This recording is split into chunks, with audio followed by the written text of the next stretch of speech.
Okay, I want to talk a little bit about this TikTok ban, which I voted against, by the way, since this is coming up soon.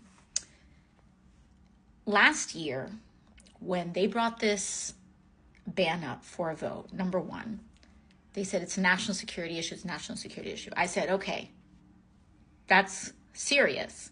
Let's see the case. Let's see the intelligence. Let's see what's going on. I can tell you that what was presented to all of the members voting on this thing was not very compelling. Like there was no real information that was given that was a smoking gun, that was anything specific. It was very vague, not convincing, and frankly, it was not convincing to many other members as well.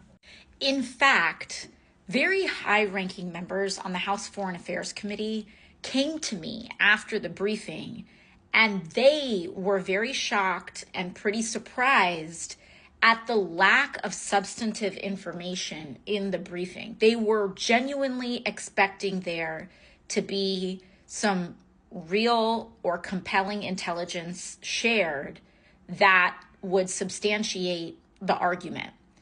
And there just wasn't. And they were surprised at the lack of information presented at it.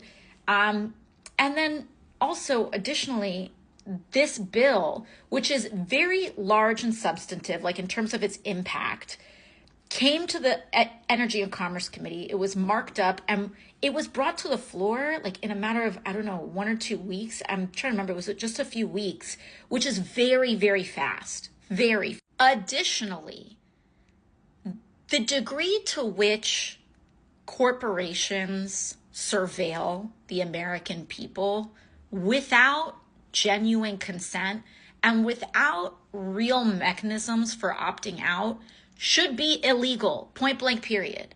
And so many of us naturally said, the answer is not just playing endless whack-a-mole with apps. The answer is that we should have real privacy legislation in the United States, and we should help people own their information and have greater agency over their personal information so that they're not being spied on all the time, whether it's a domestic company or a foreign company.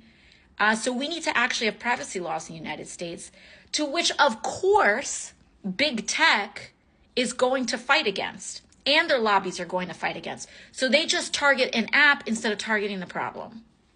And then lastly, when this thing was passed, all these legislators were like, who supported it, were like, oh, it's not a ban, it's just a forced sale. Which, to be fair, forced sales have happened in the past. Grindr was a forced sale.